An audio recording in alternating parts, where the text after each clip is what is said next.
The smell hit me first. It was a Tuesday afternoon in late November, the kind of cold that settles into southern Ontario and refuses to leave until April. I had driven 3 hours from my place in Kingston to visit my mother in Hamilton, and when I pushed open the front door of the house where she had lived for 31 years, what I noticed before anything else was the smell. Stale air, something faintly sour, the particular stillness of a space that has not been properly lived in for a very long time. "Mum?" I called out. She answered from the living room, her voice smaller than I remembered. "In here, Daniel." I found her sitting in the armchair closest to the window, wrapped in 2 blankets despite the fact that she was indoors. She was wearing her winter coat. Inside her own home, the television was off. The curtains were half drawn. The lamp on the side table was not on, and in the gray afternoon light filtering through the gap in the curtains, she looked like a woman I almost did not recognize. My mother, Sylvia Okafor Brennan, was 68 years old. She had been a secondary school librarian for 27 years in the Hamilton Wentworth District School Board. She was the woman who had driven me to hockey practice at 5 in the morning without a single complaint for 6 winters in a row. She was the woman who had learned to use a tablet computer at 64 because she wanted to video call her grandchildren without asking anyone for help. She was not a small woman in any sense of the word, and yet sitting there in that chair with the blankets pulled up to her chin, she looked diminished in a way that frightened me immediately. "Why is it so cold in here?" I asked. "It's fine," she said. "I have my blankets." I walked to the thermostat on the wall. It read 14 degrees Celsius. In November. In Canada. "Mum, this is set to 14. The heating costs a lot," she said, and she said it in a tone that suggested she had rehearsed the answer, that it was a line she had been given rather than a thought she had formed herself. I stood there for a moment looking at her. Then I went to the kitchen. I don't know exactly what I expected to find, but I know what I found. The refrigerator contained a partial container of margarine, 3 eggs, half a carton of milk that was 2 days from its best before date, and a jar of pickles. The cupboards held a bag of rice, a tin of tomato soup, some tea bags, and a nearly empty box of crackers. There was no meat. There were no vegetables. There was no bread. There was a single orange sitting in a bowl on the counter that had begun to go soft on one side. My mother received a pension of $7,200 a month. She had worked for the school board for 27 years, and when my father passed away 4 years ago, she had also begun receiving his survivor benefits. Between everything, she brought in more money every single month than most working families in Hamilton, and her refrigerator held 3 eggs and a jar of pickles. I went back to the living room. "Mum," I said, keeping my voice as steady as I could manage, "when did you last have a proper meal?" She looked away from me toward the window. "I had soup yesterday." "Soup from a can?" "It was fine, Mum." "I don't want to make a fuss, Daniel." I pulled a chair close to her and sat down. I looked at her hands where they gripped the edge of the blanket, and I noticed for the first time how thin they were. My mother had always had strong hands, capable hands. These hands looked like they belonged to someone 20 years older. "I need you to tell me what is happening," I said. She was quiet for a long moment. Outside, a car drove past on the street, and the sound of it faded, and the house went silent again. "Your brother-in-law handles the finances," she finally said. "Since your father died, he said it was easier. He said I shouldn't have to worry about bills and payments and all of that." "My brother-in-law." "My sister Pauline's husband. A man named Trevor Ashe." I want to be honest about something. When I heard those words, my first reaction was not anger. It was something colder and slower, more like the feeling you get when you realize you have been standing at the edge of something dangerous without knowing it. A kind of retroactive dread. Because I had known, in a vague and unexamined way, that Trevor had taken on some kind of administrative role in my mother's affairs after my father died. My sister Pauline had mentioned it on the phone once, maybe 18 months earlier. She had said something like, "Trevor's been helping Mum sort out the financial stuff. It's just easier for everyone." And I had said, "That's good of him." And I had moved on with my life because I was 3 hours away and I had my own family and I trusted my sister. I had trusted my sister. I stayed that night instead of driving back. I made my mother a proper dinner from groceries I went out to buy, and while I cooked, I kept asking her questions, gentle questions. Nothing that would make her feel accused of anything, because she had that look people get when they are braced for someone to be angry with them, and they are not sure they can bear it. What I learned over the course of that evening was this. Approximately 3.5 years ago, 2 months after my father's funeral, Trevor had suggested that he take over the management of my mother's finances. He had framed it as a kindness. She was grieving, he said. She shouldn't have to deal with all of this on top of everything else. He would set up automatic payments, manage the accounts, make sure everything ran smoothly. My mother, who was in fact grieving deeply and who had never managed the household finances on her own because my father had always done it, said yes. The pension deposits went into her existing checking account. Trevor had himself added as a joint account holder. Then, within a few months, he had suggested that it would be more efficient to have the pension direct deposited into a different account, one that he had set up, and from which he would transfer her a household allowance each month. The household allowance was $300. $300 a month. For a woman receiving over $7,000 a month in pension income. The rest, he told her, was going toward the mortgage, utilities, property taxes, insurance, groceries, maintenance. He showed her spreadsheets sometimes, she said. They looked very official. She didn't really understand them, but they looked thorough, and she didn't want to seem ungrateful, and she didn't want to cause problems between her daughter and her son-in-law. And she was so tired after your father died, Daniel. I was just so tired, and it seemed easier to let someone else handle it. So she had let him handle it for 3.5 years. I did not sleep well that night. In the morning, I drove to the Service Canada office and sat in the waiting room for 40 minutes, and when I finally spoke to someone, I explained the situation and asked how I could find out where my mother's pension deposits were currently going. They told me I needed my mother's authorization and specific documentation. I drove back to the house, picked up my mother, and we went together. What we learned at that appointment confirmed what I had already begun to suspect. The pension deposits had been redirected by authorization form to an account that was not my mother's primary account. The authorization had been signed 3.5 years ago. My mother said she remembered signing something around that time, but that Trevor had told her it was just a form to simplify the administration. She had signed it without reading it carefully. She had trusted him. I want to pause here and say something about my mother's character, because I think it matters. Sylvia Okafor-Brennan is not a foolish woman. She is not naive. She spent nearly 3 decades working with young people, and she had excellent judgment about character. But she was 64 years old and newly widowed, and she was in a grief that went deeper than she had been willing to show any of us. And Trevor had been patient and methodical and had framed everything as help, as care, as love for his wife's mother. He had not come at her with aggression. He had come at her with spreadsheets and a sympathetic voice and the slow, steady removal of every tool she might have used to see what was actually happening. That is how these things work. That is something I did not understand until it happened to my own family. I called my sister Pauline that afternoon from the driveway of my mother's house.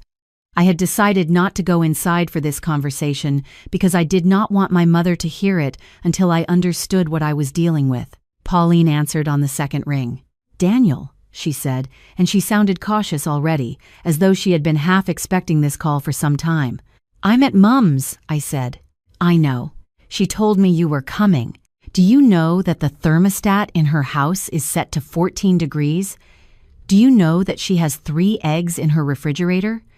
Do you know that she is wearing her coat inside?" Silence. "Pauline, Trevor handles all of that," she said, and her voice had gone stiff.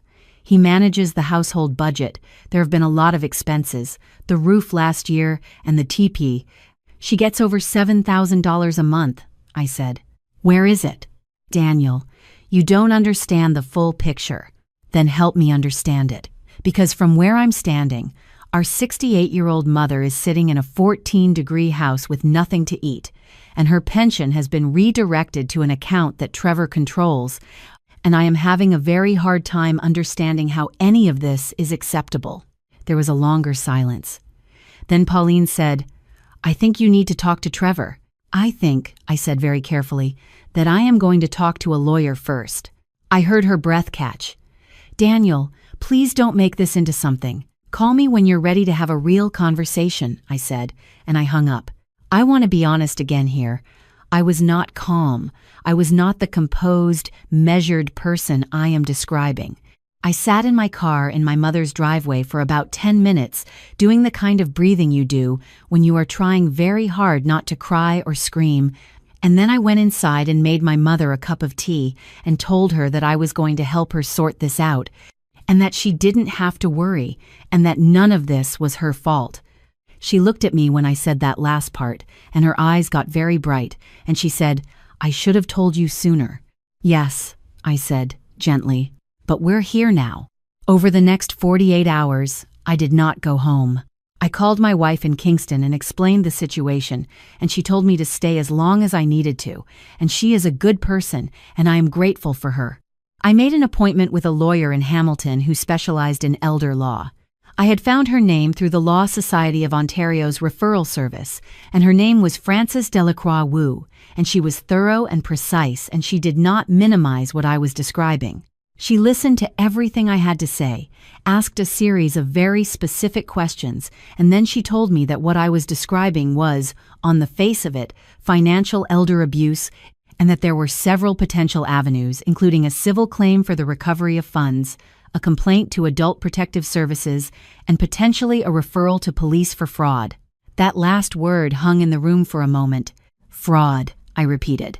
If the funds were redirected with the intent to deprive your mother of access to her own income, Frances said, yes, that is potentially fraud. She also told me something else that I have thought about many times since. She said that financial elder abuse by family members is one of the most underreported and under-prosecuted crimes in Canada. She said that victims are often reluctant to come forward because they love the people who are harming them, or because they are ashamed, or because they have been isolated so gradually and so thoroughly that they no longer trust their own perception of what is happening. She said that by the time family members notice, the damage is usually significant. In my mother's case, based on the pension amounts and the period of time, the potential misappropriated funds totaled somewhere between $250,000 and $300,000. I had to ask Frances to say that number again. While I was sitting in Frances Delacroix Wu's office, my phone rang 3 times. The first 2 times it was Pauline. The third time it was a number I didn't recognize. I ignored all 3 and called them back from the parking lot afterward. Pauline again. She had apparently spoken to Trevor. Trevor, according to Pauline, had a full accounting of all expenditures and was prepared to show me everything. All the money had gone to legitimate household expenses. The roof replacement alone had cost $40,000. There had been the furnace, the fence, property taxes. Everything was documented. I was misunderstanding the situation. I was upsetting Mum unnecessarily. I was causing damage to her marriage. Why was I always like this, Daniel? Like what? I asked. Always looking for problems. Pauline, I said, I am going to ask you one direct question, and I need you to answer me honestly. Does Mum have access to her own pension money? Can she go to a bank right now and withdraw money from her own account? A pause. A very long one. She has her allowance, Pauline finally said. Her allowance, I repeated. She's 68 years old, Pauline. She is not a child receiving an allowance. Trevor he wanted to make sure she didn't have to worry about. Stop, I said. Just stop. I need you to think about what you are defending right now. Really think about it. I went back to my mother's house. I sat with her at the kitchen table, and we went through everything together. She showed me the bank card she had, which was connected to a small account into which Trevor had been depositing $300 a month. I looked at her transaction history. In the past 12 months, she had spent money on tea, crackers, margarine, rice, soup, and one purchase at Shoppers Drug Mart that I recognized as the generic blood pressure medication her doctor had prescribed. She had not been to see her doctor in over a year because she said she didn't want to spend the money on transit. My mother had not been to the doctor in over a year for blood pressure medication that could not safely be left unmonitored.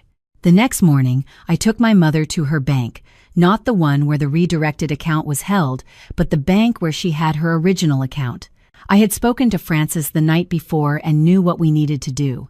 We opened a new account in my mother's name only, with no secondary holders and no access of any kind granted to anyone else.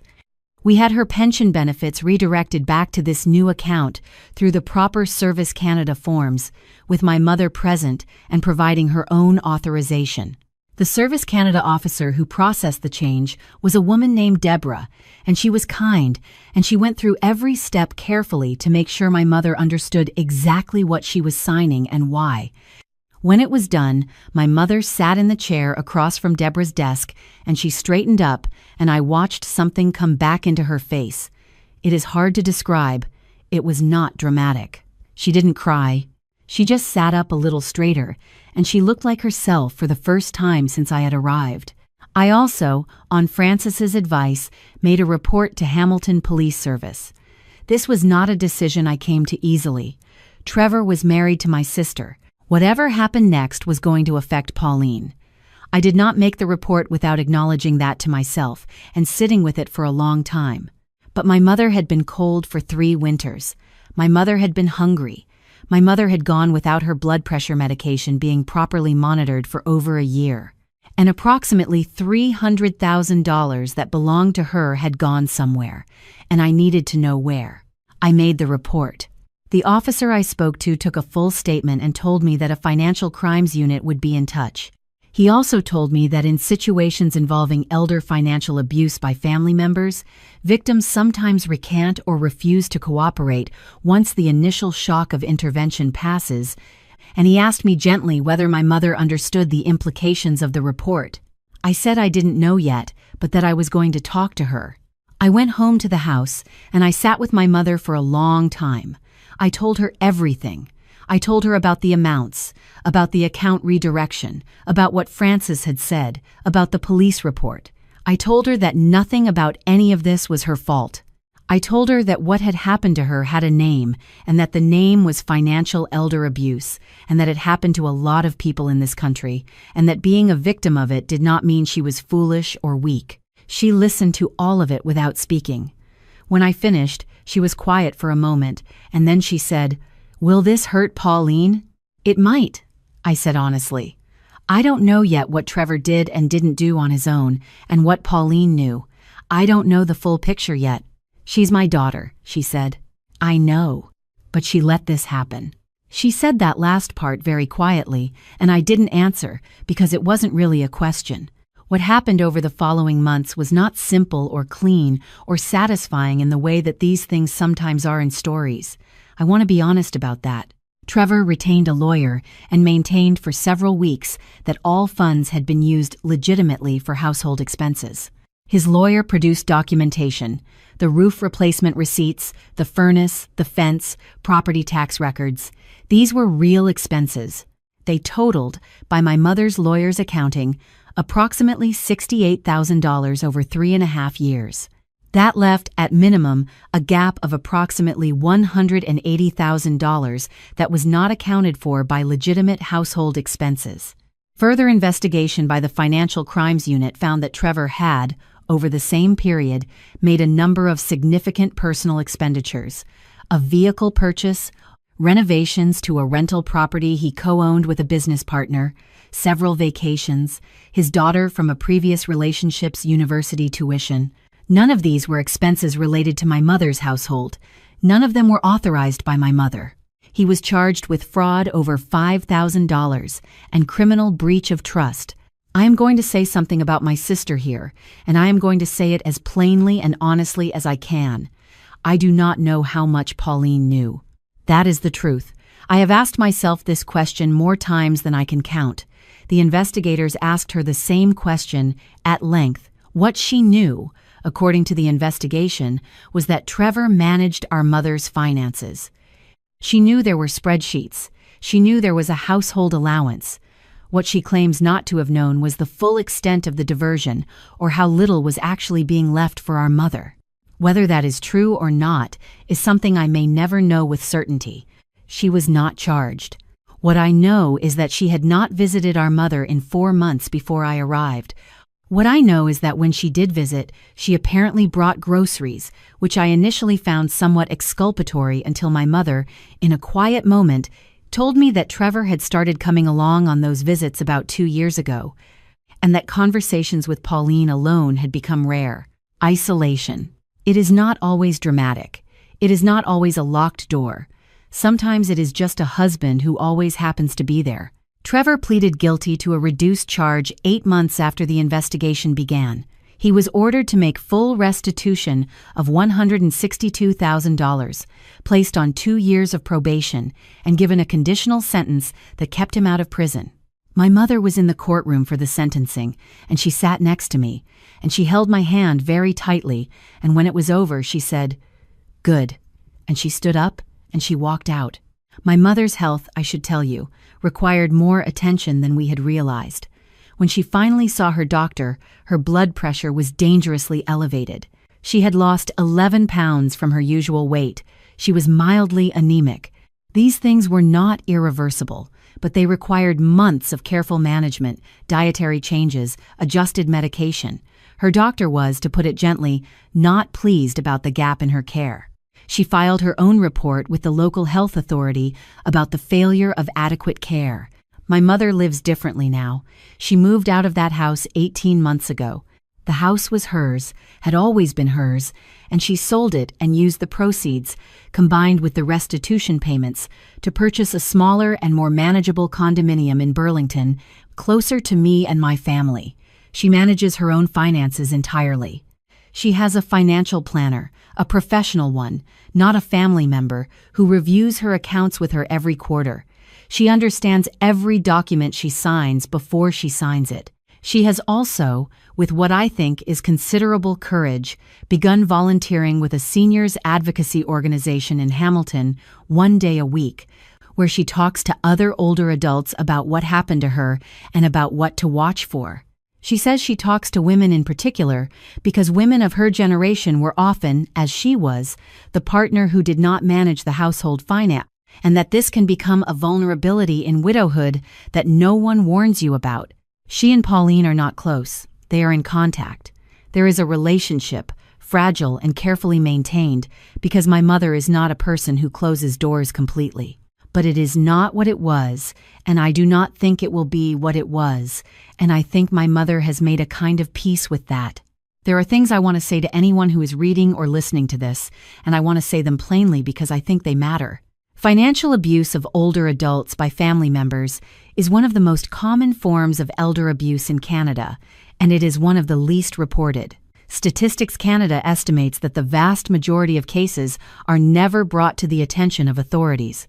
The reasons are the ones you might expect: love, shame, not wanting to cause trouble, not wanting to hurt the family, not understanding that what is happening has a name. If you are an older adult and someone has offered to manage your finances for you, please know this: kindness and control can look identical in the early stages. The difference becomes visible only when you try to access your own money and find that you cannot. Your pension, your savings, your investments belong to you. You are entitled to see every transaction. You are entitled to understand every document before you sign it. You are entitled to say no, or to change your mind, or to ask for a second opinion. These are not demands. These are rights. If you are a family member of an older adult, please visit in person.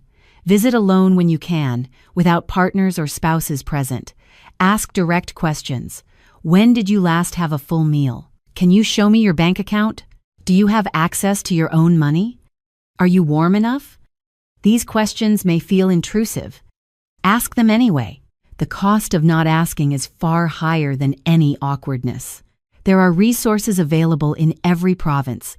The Law Society of Ontario and its equivalents in other provinces have elder law referral services. The Canadian Centre for Elder Law provides information and support.